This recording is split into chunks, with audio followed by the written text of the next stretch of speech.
नमस्कार, आप देख रहे हैं न्यूज़ 24। आपके साथ मैं हूं पूजा। अगले साल यूपी में विधानसभा चुनाव होने को हैं। यूपी की चुनावी रणभूमि सज चुकी है और लगभग सभी पार्टियां अपनी तैयारियां पूरी कर चुकी हैं। हर तरह का समीकरण बैठाया जा रहा है, पुरानी दोस्ती टूट रही है, नए गठबंधन बन रहे हैं। लेकिन यूपी की सत्ता का कोड पूर्वांचल को कहा जा रहा है। यूपी में सरकार बनानी है तो पूर्वांचल को डिकोड करना जरूरी है। ऐसे में सवाल यह है कि यूपी की सत्ता हासिल करने के लिए पूर्वांचल आखिर जरूरी क्यों है? समझने के लिए देखिए हमारा स्पेशल शो, जिसका पूर्वांचल उसका यूपी। 1000 साल पूर्व से हम भारत के सब लोगों का डीएनए, सब लोगों का निरपवाह डीएनए समान है।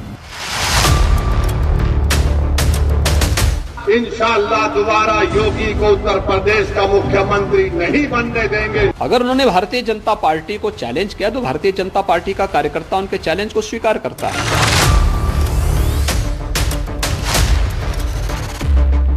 इस विधायिका को लोग ऐसा ना मान ले कि ये कोई ड्रामा कंपनी है, कोई लाल टोपी, कोई नीली टोपी, कोई पीली टोपी, कोई हरा टोपी पहन करके आकर के। क्यों घबराते हो लाल टोपी से?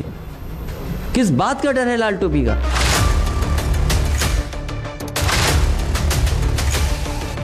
आरएसएस प्रमुख देश की राजनीति को विभाजनकारी बताकर जो कोस रहे हैं, ये ठीक नहीं है। महापंचायत कल भी करते हैं, गाली देते हैं मुसलमानों को कि इनका मर्डर कर दो, इनको मार दिया जाएगा, और पुलिस एक एक्शन नहीं लेती उनके ऊपर।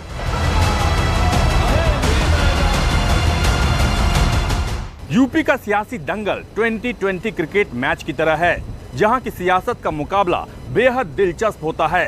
जैसे मैच के आखिरी ओवर में दिल की धड़कनें बढ़ जाती है, ठीक वैसे ही यूपी के मुकाबले में भी आखिरी वक्त तक सस्पेंस बना रहता है। सियासत का एक कदम मुकाबला जिता भी देता है और ग्राउंड से बाहर भी कर देता है। यूपी में 2022 के विधानसभा चुनाव के लिए बिगुल फूंका जा चुका है। तमाम सियासी पार्टियां चुनावी रण में विजय पताका फहराने के लिए उद्घोष कर चुकी हैं। इस बार के चुनाव में मुकाबला आसान नहीं बल्कि बड़ा दिलचस्प होने वाला है, क्योंकि बीजेपी, एसपी और बीएसपी के साथ साथ ओवैसी और छोटी छोटी पार्टियां भी अखाड़े में नूरा कुश्ती के लिए तैयार है। लेकिन सभी पार्टियों का फोकस सिर्फ और सिर्फ पूर्वांचल पर है। ऐसे में सवाल ये है कि क्या यूपी में इस बार की जीत पूर्वांचल तय करेगी? यूपी में पुरवैया हवा के साथ साथ पूर्वांचल में चुनावी पारा लगातार हाई होता जा रहा है। बनारस से गोरखपुर और बलिया से गाजीपुर और आजमगढ़ तक सियासत की तपिश लगातार तेज हो रही है। पान की दुकानों से लेकर गंगा के घाटों तक इस वक्त सिर्फ एक ही चर्चा गर्म है कि किसका होगा पूर्वांचल। ये सवाल तो अभी भविष्य के गर्भ में छिपा है, लेकिन पूर्वांचल पर कब्जे की जंग अभी से रंग दिखाने लगी है। 2022 के मुकाबले के लिए भले ही अभी कुछ वक्त बचा है, लेकिन नेताओं ने वोट के लिए अभी से धार्मिक ध्रुवीकरण का खेल शुरू कर दिया है। हम लोग अलग नहीं है, क्योंकि हमारे देश में ये परंपरा नहीं है कि आपकी पूजा अलग है इसलिए आप अलग हैं। हम समान पूर्वजों के वंशज हैं। ये विज्ञान से भी सिद्ध हो चुका है। 40,000 साल पूर्व से हम भारत के सब लोगों का डीएनए, सब लोगों का निरपवाह डीएनए समान है। भारत का संविधान में इंक्लूसिवनेस है। हिंदुत्व एक एक्सक्लूसिव आइडियोलॉजी है जो मोहन भागवत और आरएसएस पिछले 90 साल से उस पर अमल कर रही है। कहां एकता होगी? गवर्नमेंट ऑफ मोदी की सरकार है और इन तमाम लोग महापंचायत कल भी करते हैं, गाली देते हैं मुसलमानों को कि इनका मर्डर कर दो, इनको मार दिया जाएगा, और पुलिस एक एक्शन नहीं लेती उनके ऊपर। आरएसएस प्रमुख देश की राजनीति को विभाजनकारी बताकर जो कोस रहे हैं, ये ठीक नहीं है। जबकि सच्चाई तो ये है कि खासकर जिस बीजेपी व उनकी सरकारों को वे लोग जनहित व देश हित की खास परवाह किए बिना आंख बंद करके समर्थन देते चले आ रहे हैं, उसी का परिणाम है कि यहाँ जातिवाद, राजनीतिक द्वेष, सांप्रदायिक हिंसा आदि का जहर सामान्य जनजीवन को त्रस्त किए हुए हैं।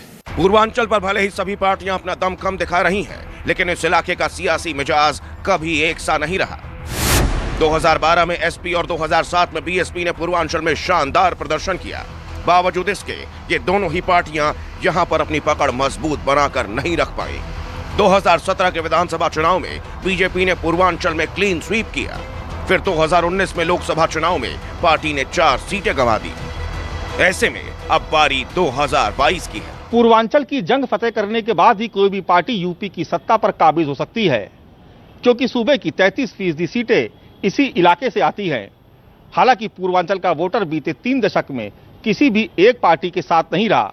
बदलती सियासत की तरह पूर्वांचल का वोटर भी पार्टियां बदलता रहा।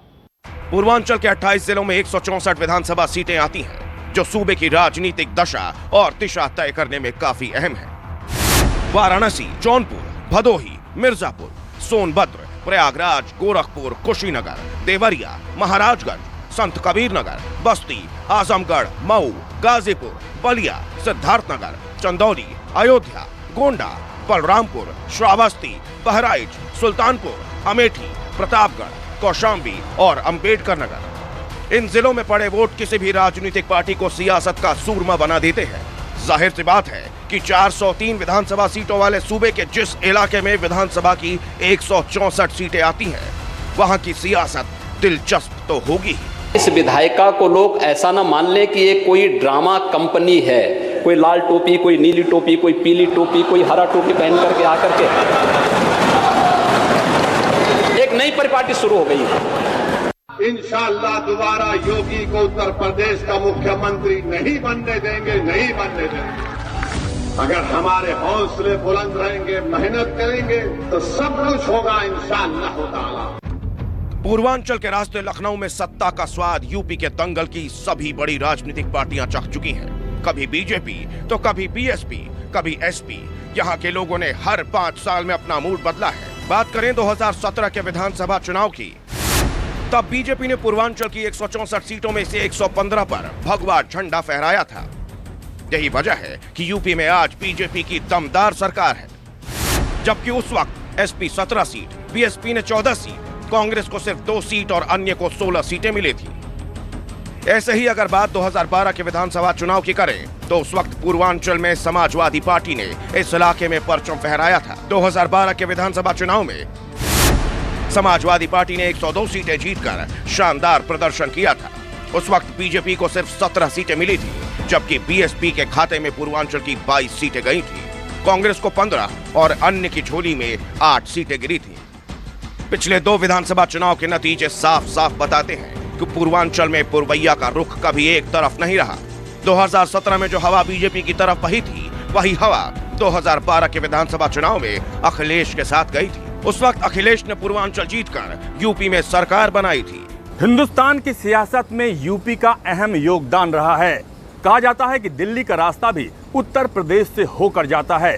फिर यूपी में भी सबसे अहम है पूर्वांचल, क्योंकि पूर्वांचल में जिस पार्टी को जगह मिलती है, वही यूपी की सत्ता का सिकंदर बन जाता है। पूर्वांचल की सियासत को समझने के लिए 2007 के दौर में चलते हैं। उस वक्त सूबे में हुए विधानसभा चुनाव में पूर्वांचल में बीएसपी के हाथी की चहलकदमी थी। 2007 में पूर्वांचल में बीएसपी ने 85 सीटें जीतकर यूपी में सरकार बनाई थी, जबकि उस वक्त एसपी के पास पूर्वांचल के सिर्फ 48 सीटें और बीजेपी को 13 सीटें मिली थी। कांग्रेस को 9 और अन्य के खाते में 4 सीटें ही गई थी। वास्तविकता कि उसमें रहना ही नहीं चाहते, को स्वीकार करना ही नहीं चाहते। अगर हर चीज अखिलेश जी कर देते तो फिर क्यों अखिलेश जी को जनता ने यहां से दौड़ाया है, भगाया है? भाई आज भी उपचुनाव में क्यों हार गए, लोकसभा चुनाव में क्यों हार गए?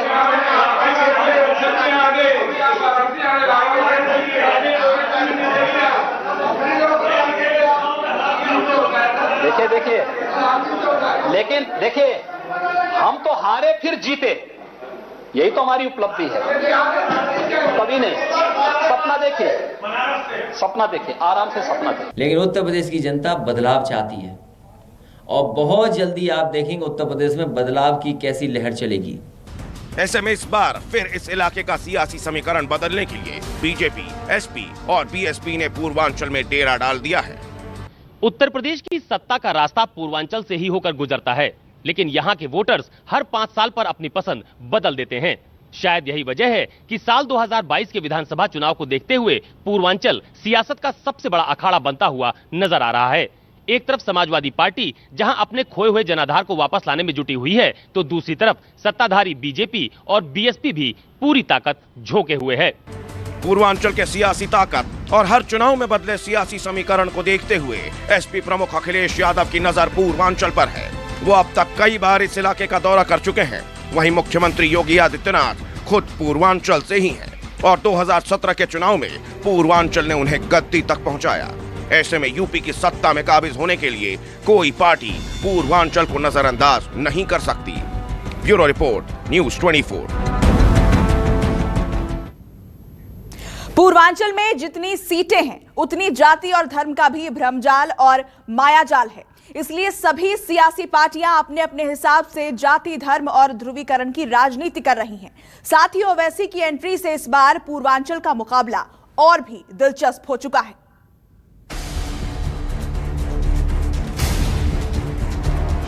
योगी को उत्तर प्रदेश का मुख्यमंत्री नहीं बनने देंगे। जय जय श्री राम, जय जय श्री राम, जय जय श्री राम। भारतीय जनता पार्टी की सरकार बनेगी, कोई संदेह नहीं होना चाहिए।